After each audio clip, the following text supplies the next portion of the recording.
प्रधानमंत्री नरेंद्र मोदी ने COP28 सम्मेलन के दौरान जलवायु वित्त पोषण से जुड़े सत्र को किया संबोधित। कहा, ग्लोबल साउथ की आकांक्षाओं को पूरा करने के लिए जलवायु वित्त और प्रौद्योगिकी बेहद अहम।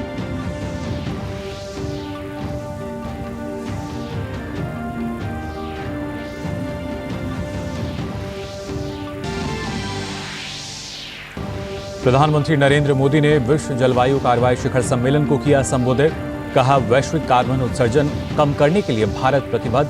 COP33 की मेजबानी का दिया प्रस्ताव। ग्रीन क्रेडिट पहल का भी किया आह्वान।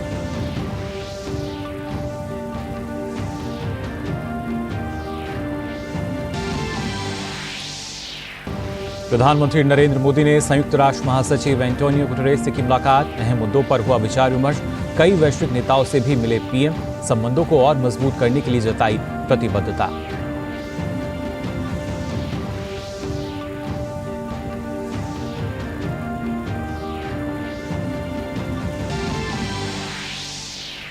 राष्ट्रपति द्रौपदी मुर्मू ने नागपुर सरकारी मेडिकल कॉलेज के प्लेटिनियम जुबली समारोह का किया उद्घाटन। मेडिकल कॉलेजों में सीटों की संख्या बढ़ने पर जताई खुशी। कहा, पीएम जन आरोग्य योजना से मिली देश में जरूरतमंदों को बेहतर चिकित्सा सुविधा।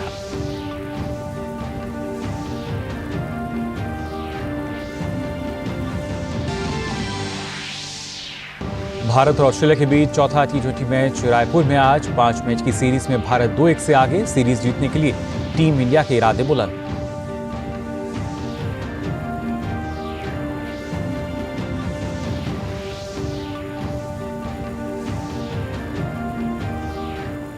नमस्कार, आप देख रहे हैं डीडी न्यूज। मैं हूं मुकुल शर्मा और आइए सबसे पहले बुलेटिन में बात करते हैं पीएम की यूएई यात्रा की।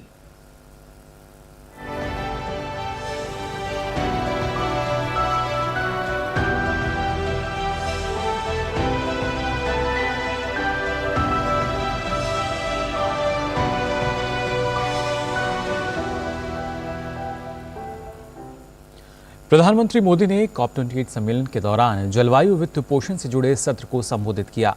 ट्रांसफॉर्म क्लाइमेट फाइनेंस विषय पर बोलते हुए पीएम मोदी ने कहा कि ग्लोबल साउथ की आकांक्षाओं को पूरा करने के लिए जलवायु वित्त और प्रौद्योगिकी बहुत महत्वपूर्ण है।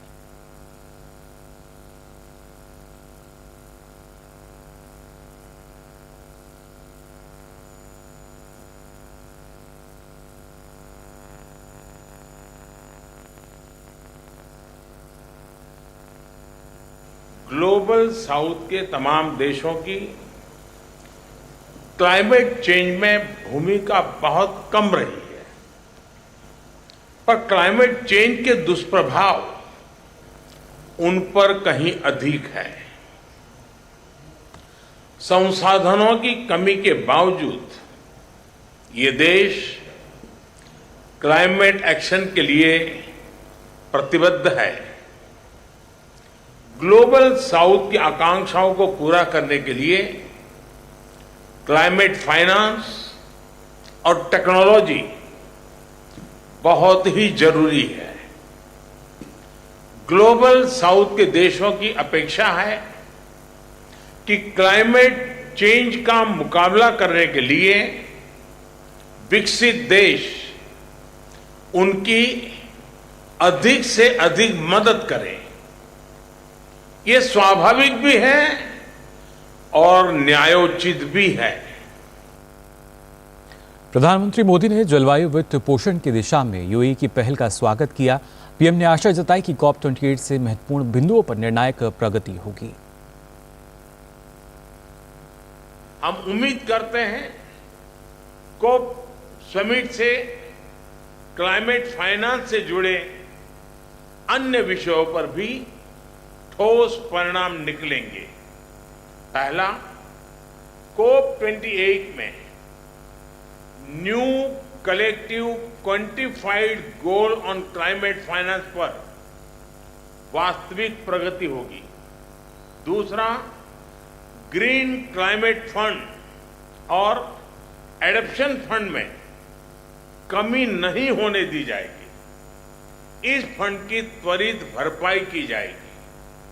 तीसरा, मल्टीलेटरल डेवलपमेंट बैंक्स विकास के साथ साथ क्लाइमेट एक्शन के लिए भी एफोर्डेबल फाइनेंस उपलब्ध कराएंगे। और चौथा, विकसित देश 2050 से पहले अपना कार्बन फुटप्रिंट जरूर खत्म करेंगे। इससे पहले प्रधानमंत्री ने COP28 के उच्च स्तरीय खंड के शुभारंभ सत्र को संबोधित किया।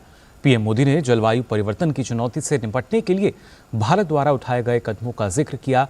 प्रधानमंत्री मोदी ने कहा कि भारत ने इससे जुड़े कई लक्ष्य समय से पहले ही हासिल कर लिए हैं।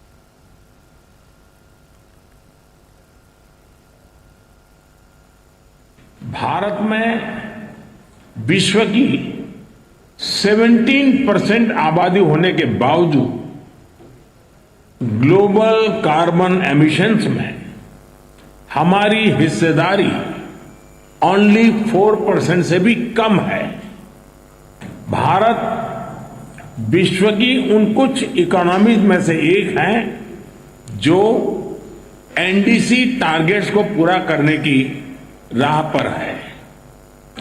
एमिशंस इंटेंसिटी संबंधी टारगेट्स को हमने 11 साल पहले ही हासिल कर लिया है। नॉन फॉसिल फ्यूल टारगेट्स को हम निर्धारित समय से 9 साल पहले ही प्राप्त कर चुके हैं और भारत ने इतने पर ही नहीं रुके हैं। हमारा लक्ष्य 2030 तक एमिशंस इंटेंसिफाई को 45% घटाना है। प्रधानमंत्री मोदी ने जलवायु परिवर्तन की चुनौती से निपटने के लिए पूरी दुनिया से एक साथ आने का आह्वान किया। पीएम ने कहा कि पिछली शताब्दी की गलतियों को सुधारने के लिए दुनिया के पास समय बहुत कम है। पिछली शताब्दी की गलतियों को सुधारने के लिए हमारे पास बहुत ज्यादा समय नहीं है। मानव जाति के एक छोटे हिस्से ने प्रकृति का अंधाधुंध दोहन किया, लेकिन इसकी कीमत पूरी मानवता को चुकानी पड़ रही है।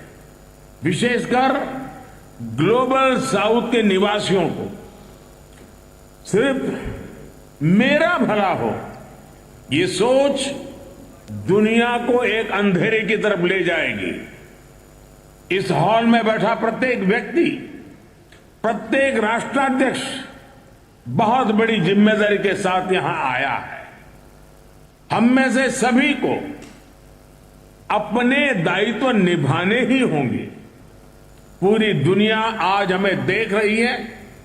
इस धरती का भविष्य हमें देख रहा है। हमें सफल होना ही होगा। We have to be decisive. हमें संकल्प लेना होगा कि हर देश अपने लिए जो क्लाइमेट टारगेट तय कर रहा है, जो कमिटमेंट कर रहा है, वो पूरा कर कर ही दिखाएगा। We have to work in unity. हमें संकल्प लेना होगा कि हम मिलकर काम करेंगे, एक दूसरे का सहयोग करेंगे, साथ देंगे। इसके साथ ही प्रधानमंत्री मोदी ने COP28 के मंच से ग्रीन क्रेडिट पहल का भी आह्वान किया। आज मैं इस फोरम से एक और प्रो प्लैनेट, प्रोएक्टिव और पॉजिटिव इनिशिएटिव का आह्वान कर रहा हूं। यह है ग्रीन क्रेडिट इनिशिएटिव। यह कार्बन क्रेडिट की कॉमर्शियल मानसिकता से आगे बढ़कर जन भागीदारी से कार्बन सिंक बनाने का अभियान है। मैं उम्मीद करता हूं कि आप सब इससे जरूर जुड़ेंगे। प्रधानमंत्री नरेंद्र मोदी ने जलवायु परिवर्तन प्रक्रिया के लिए संयुक्त रूपरेखा के प्रति भारत की प्रतिबद्धता दोहराई। पीएम ने COP33 की मेजबानी का भी इस दौरान प्रस्ताव रखा। Bharat UN framework for climate change process के प्रति प्रतिबद्ध है। इसलिए आज मैं इस मंच से 2028 में COP 33 समिट को भारत में होस्ट करने का प्रस्ताव भी रखता हूं। मुझे आशा है कि आने वाले 12 दिनों में ग्लोबल स्टॉक टेक की समीक्षा से हमें सुरक्षित और उज्जवल भविष्य का रास्ता मिलेगा। COP28 सम्मेलन में संबोधन के दौरान यूएन महासचिव ने जलवायु परिवर्तन की चुनौती से निपटने के लिए तुरंत कदम उठाने की जरूरत बताई। COP28 सम्मेलन में अपने संबोधन के दौरान यूएन महासचिव ने अक्षय ऊर्जा की तरफ बढ़ने पर जोर दिया। Not save a burning planet via fire holes of fossil fuels. We must accelerate a just, equitable transition to renewables. The science is clear. The 1.5-degree limit is only possible if we ultimately stop burning all fossil fuels. Not reduce, not abate, phase out with a clear time frame aligned with 1.5 degrees. वहीं COP28 के उद्घाटन सत्र के दौरान संयुक्त अरब अमीरात के राष्ट्रपति मोहम्मद बिन जायद अल नह्यान ने $30 बिलियन के एक जलवायु कोष की घोषणा की। उन्होंने कहा कि दुनिया को चुनौती से निपटने के लिए एक साथ आना होगा। When we committed to hosting COP28, we pledged to bring the world together to unite, work and deliver. We are finding practical ways to accelerate the world's transition to low-emission growth economy. The lack of readily available and affordable climate finance has long been one of the biggest obstacles in advancing climate action globally.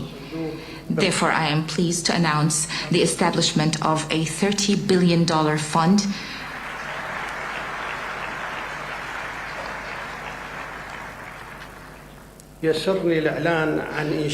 Once again, I am pleased to announce the establishment of a $30 billion fund for global climate solutions. इस दौरान प्रधानमंत्री मोदी ने संयुक्त राष्ट्र महासचिव Antonio Guterres से मुलाकात की। COP28 सम्मेलन से तर हुई इस मुलाकात में अहम मुद्दों पर विचार विमर्श किया गया।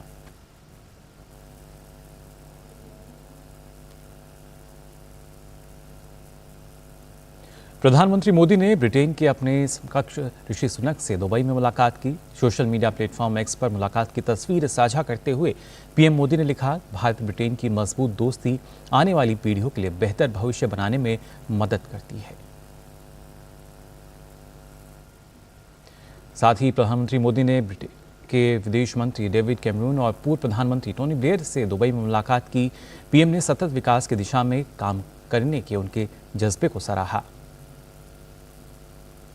प्रधानमंत्री मोदी ने इथियोपिया के प्रधानमंत्री अबी अहमद अली से दुबई में मुलाकात की। इस मुलाकात की तस्वीर सोशल मीडिया प्लेटफॉर्म एक्स पर साझा करते हुए पीएम मोदी ने लिखा कि भारत इथियोपिया के साथ दीर्घकालिक मित्रता को महत्व देता है।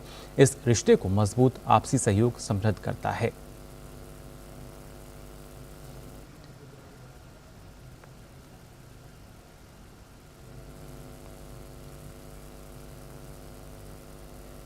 इससे पहले जब प्रधानमंत्री नरेंद्र मोदी COP28 सम्मेलन कार्यस्थल पर पहुंचे, उनका गर्मजोशी स्वागत किया गया। अब सीधा आपको लिए चलते हैं।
temple. Yeah. What is the next thing happening? Yeah.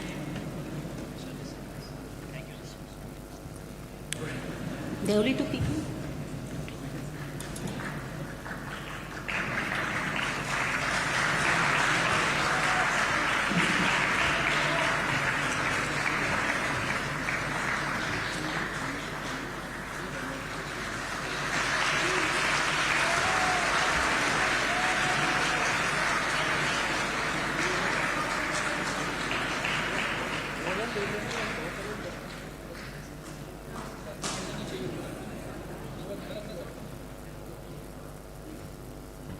Okay.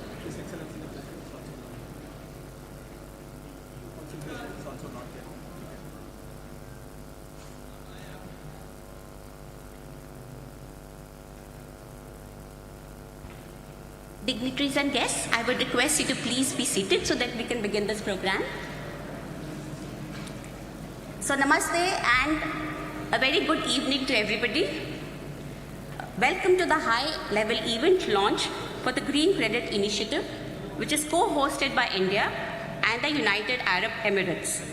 It's our honor and privilege that we are joined today by the Honorable Prime Minister of India, Shri Narendra Modi, and His Excellency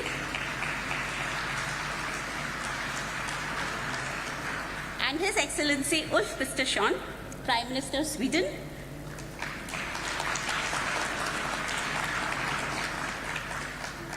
Excellencies, dignitaries, ladies and gentlemen. The Green Credit Initiative is framed to encourage and incentivize the proactive efforts of organizations, corporate entities, and individuals dedicated to plantation activities in promoting sustainable practices on a global scale. This initiative involves recognizing voluntary efforts towards greening this planet in the form of green credits. This concept can be adopted by all countries and further developed according to their requirements. The video being played right now will serve to provide the context and information about this initiative.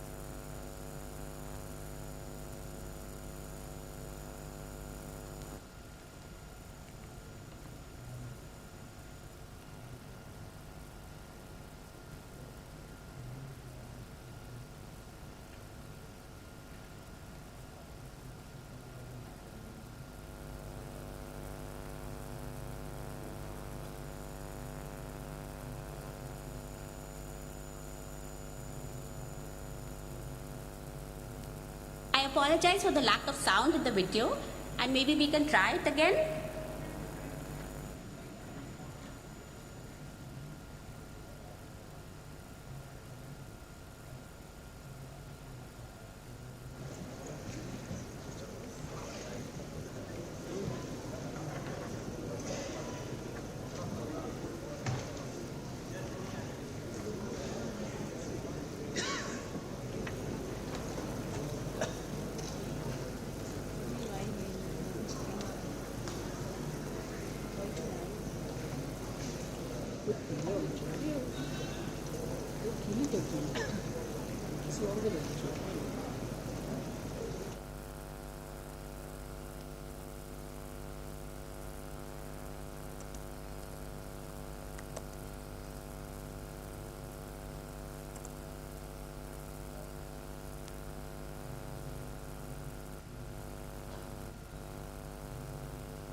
Your Highness, Excellencies, इस special event में आप सबका हार्दिक स्वागत है। मेरी आपसे request है कि आप लोग बैठे तो अच्छा रहेगा। पीछे लोग जो हैं उनको आपकी सेल्फी बाद में हो जाएगी।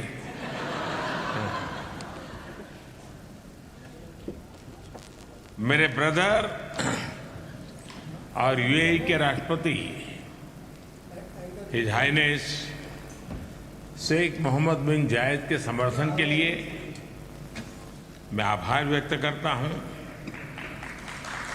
इतनी व्यस्तता के बीच भी उनका यहां आना, हमारे साथ कुछ पल बिताना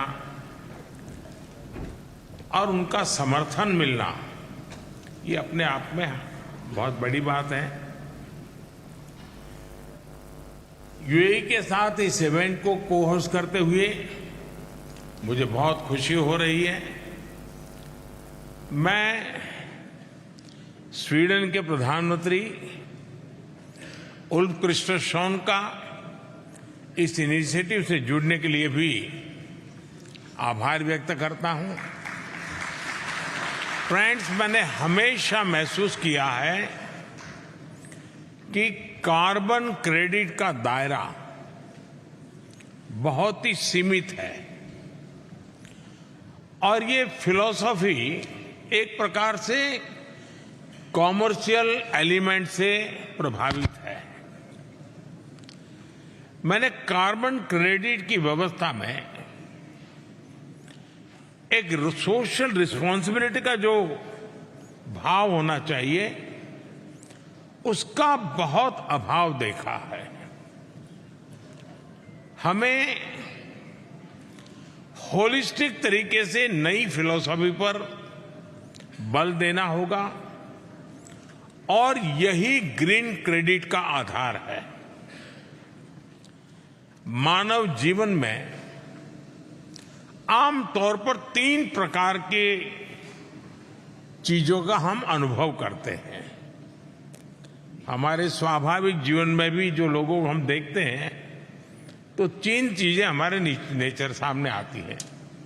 एक प्रकृति यानी टेंडेंसी, दूसरी विकृति और तीसरी संस्कृति।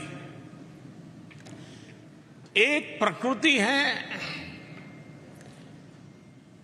एक नेचुरल टेंडेंसी है जो कहती है कि मैं पर्यावरण का नुकसान नहीं करूंगा। ये उसकी टेंडेंसी है। एक विकृति है, एक डिस्ट्रक्टिव माइंडसेट है जिसकी ये सोच होती है कि दुनिया का कुछ भी हो जाए, भावी पीढ़ी का कुछ भी हो जाए, कितना ही नुकसान हो जाए, मेरा फायदा हो। यानी एक विकृत मानसिकता है। और एक संस्कृति है, एक कल्चर है, संस्कार है जो पर्यावरण की समृद्धि में अपनी समृद्धि देखता है। उसको लगता है कि मैं पृथ्वी का भला करूंगा तो मेरा भी भला होगा। हम विकृति को त्याग कर पर्यावरण की समृद्धि में अपनी समृद्धि की संस्कृति विकसित करेंगे, तभी प्रकृति यानी पर्यावरण की रक्षा हो पाएगी। जिस तरह हम अपने जीवन में हेल्थ के कार्ड को अहमियत देते हैं कि भाई आपका हेल्थ कार्ड क्या है, आपका हेल्थ रिपोर्ट क्या है, रेगुलर उसको हम देखते हैं, हम कॉन्शियस है, ये कोशिश करते हैं कि उसमें पॉजिटिव पॉइंट जुड़े हैं, वैसे ही हम पर्यावरण के संदर्भ में भी सोचना शुरू करना चाहिए। हमें देखना होगा कि क्या करने से पृथ्वी की हेल्थ कार्ड में पॉजिटिव पॉइंट जुड़े, और यही मेरे हिसाब से ग्रीन क्रेडिट है, और वही मेरी ग्रीन क्रेडिट की अवधारणा है। हमें नीतियों में, निर्णयों में यह सोचना होगा कि उससे पृथ्वी के हेल्थ कार्ड में ग्रीन क्रेडिट कैसे जुड़ेगा। जैसे एक उदाहरण मैं देता हूं, डिग्रेडेड वेस्टलैंड का है। अगर हम ग्रीन क्रेडिट के कंसेप्ट से चलेंगे तो पहले डिग्रेडेड वेस्टलैंड के इन्वेंटरी बनाई जाएगी, फिर उस भूमि का उपयोग कोई भी व्यक्ति या संस्था वॉलेंटरी प्लांटेशन के लिए करेगी, और फिर इस पॉजिटिव एक्शन के लिए उस व्यक्ति या संस्था को ग्रीन क्रेडिट दिए जाएंगे। ये ग्रीन क्रेडिट फ्यूचर एक्सपेंशन में मददगार होंगे और ये ट्रेडेबल भी हो सकते हैं। ग्रीन क्रेडिट की पूरी प्रक्रिया डिजिटल होगी, चाहे वह रजिस्ट्रेशन हो, प्लांटेशन हो, वेरिफिकेशन हो या फिर ग्रीन क्रेडिट जारी करने की बात हो। और ये तो सिर्फ मैंने एक छोटा सा उदाहरण आपको दिया है। हमें मिलकर ऐसे अनंत आइडियाज पर काम करना होगा। इसलिए ही आज हम एक ग्लोबल प्लेटफॉर्म भी लॉन्च कर रहे हैं। ये पोर्टल प्लांटेशन और पर्यावरण संरक्षण से संबंधित आइडियाज, एक्सपीरियंसेस एंड इनोवेशंस को एक जगह पर कलेक्ट करेगा, और ये नॉलेज, ये रिपोजिटरी वैश्विक लेवल पर पॉलिसीज, प्रैक्टिसेस और ग्रीन क्रेडिट्स की ग्लोबल डिमांड को शेप करने में मदद देगी। फ्रेंड्स, हमारे यहां कहा जाता है कि प्रकृति रक्षति रक्षिताः, अर्थात प्रकृति उसकी रक्षा करती है जो प्रकृति की रक्षा करता है। इस मंच से मैं आह्वान करता हूं कि इस इनिशिएटिव से जुड़े, साथ मिलकर इस धरती के लिए, अपनी भावी पीढ़ियों के लिए एक ग्रीनर, क्लीनर और बेटर फ्यूचर का निर्माण करें। मैं मोजाम्बिक के राष्ट्रपति का आभार व्यक्त करता हूं कि वह समय निकालकर हमारे बीच आए हैं और हमारे साथ जुड़े हैं। एक बार फिर आज इस फोरम में जुड़ने के लिए आप सभी का मैं बहुत बहुत धन्यवाद करता हूं।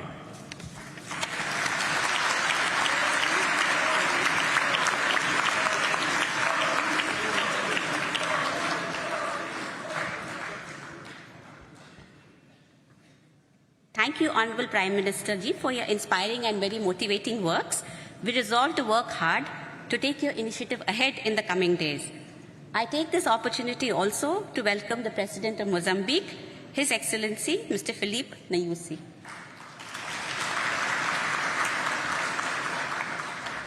I now invite His Excellency, Ulf Kristersson, Prime Minister of Sweden, to deliver his remarks.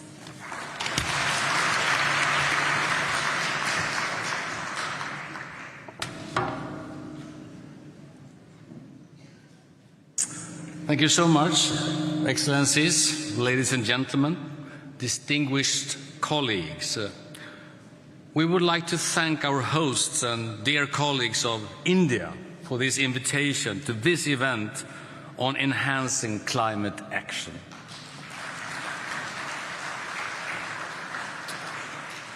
Indeed, there are a large number of organizations, corporate entities, and individuals who want to contribute to securing our future environment in light of both the urgency and the opportunities of climate transition in our societies.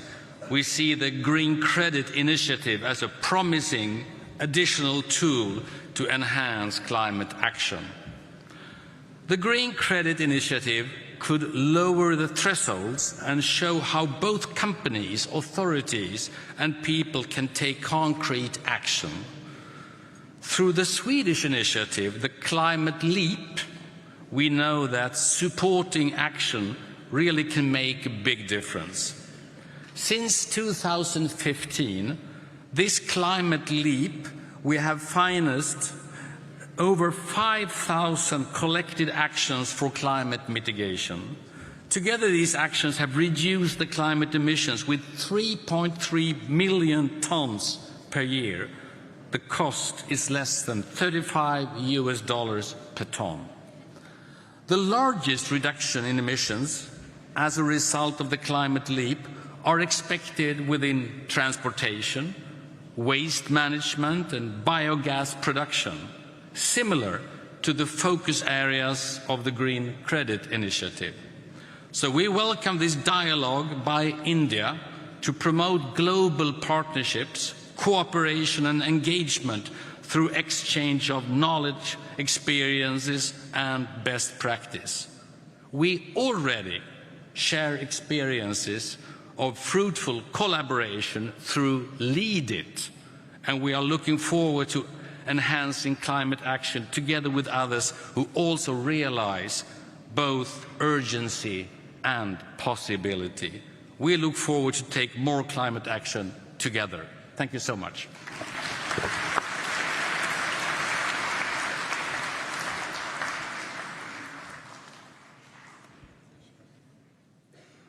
Thank you, Excellency, for your incisive and very encouraging words. I now invite His Excellency, Mr. Philippe Nyusi, to deliver his remarks.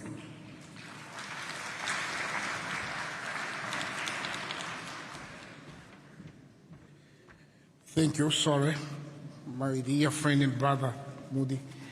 You know, I'm from Gujarat. Namaste.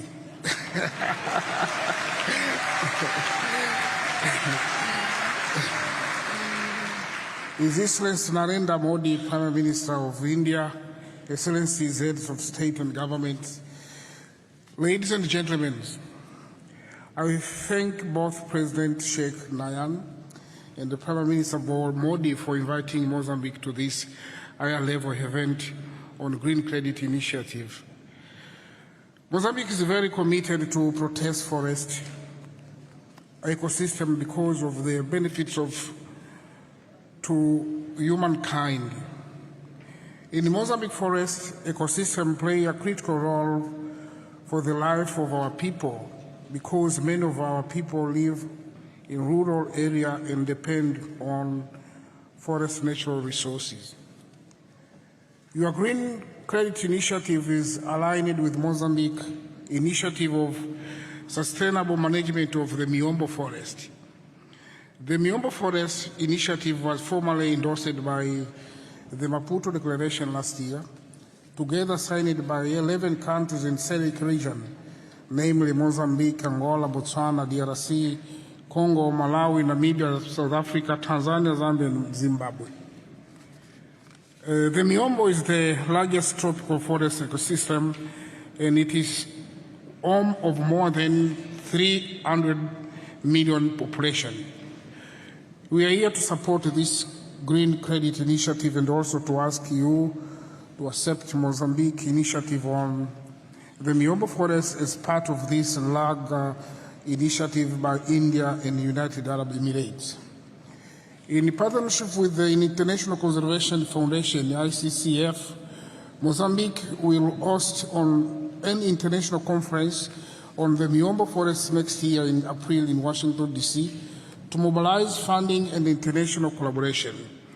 I would like to invite Prime Minister Modi, President Nayan, and all dignitaries to join us in that conference. I would like also to ask that Miombo Forest initiative be included on the Global Green Credit web platform that is going to be launched here in this forum. Thank you for your attention.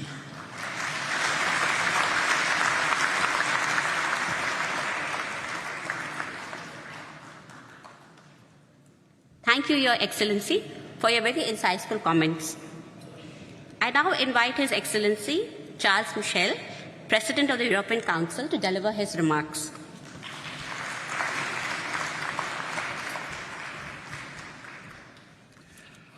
My dear Prime Minister Modi,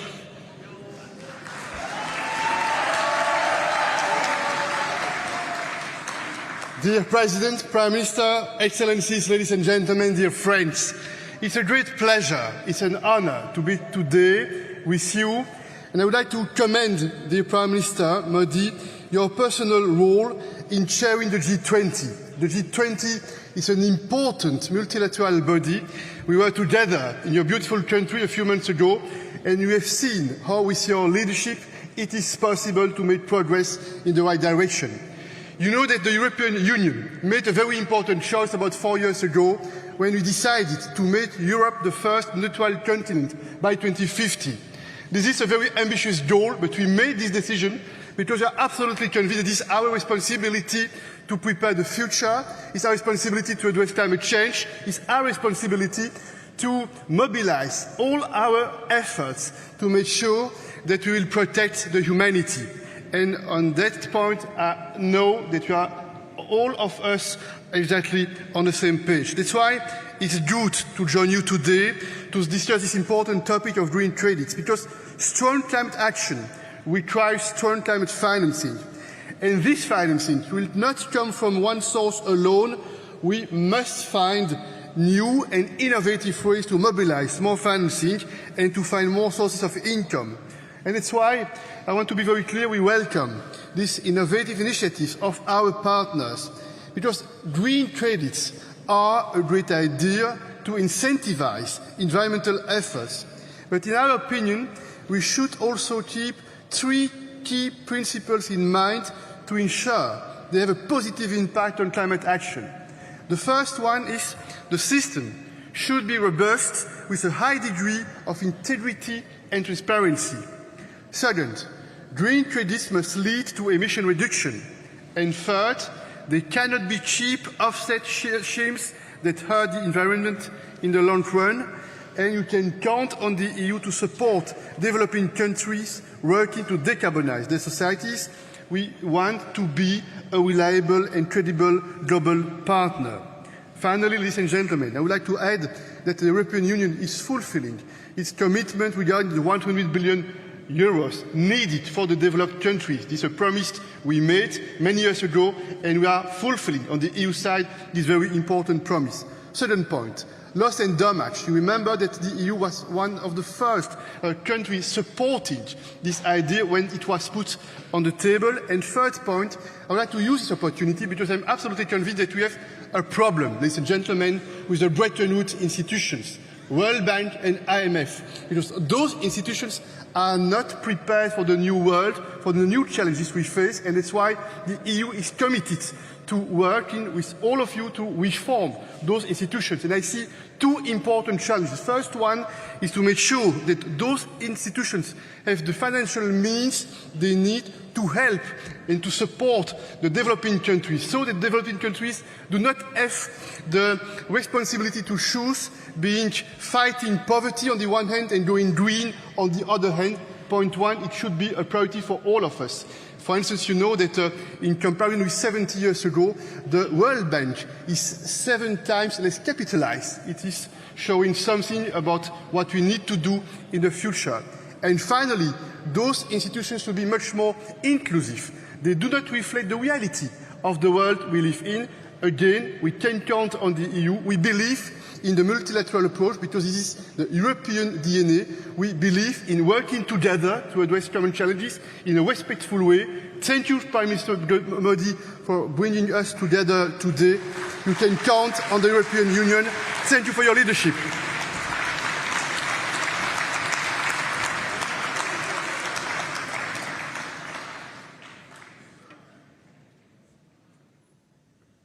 Thank you, Excellency, for your very enthusiastic support and your decisive remarks.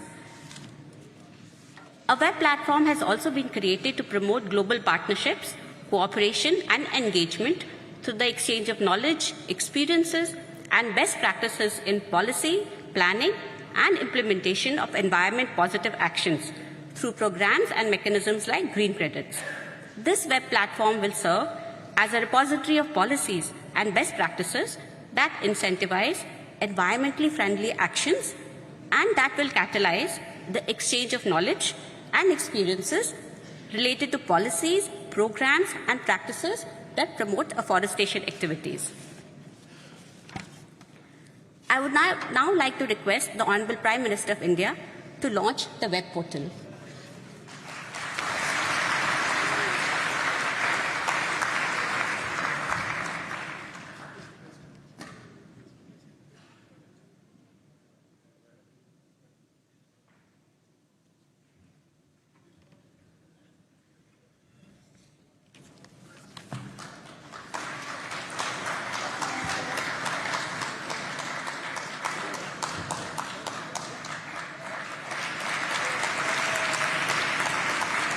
What happened?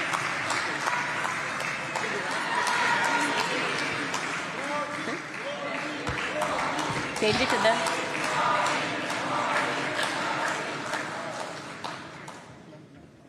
Yeah. Thank you all the esteemed dignitaries and excellencies for your participation in launching the portal. Honorable Prime Minister, Your Highness, Your Excellencies, thank you very much for gracing this occasion. We now conclude this event. Thank you so much.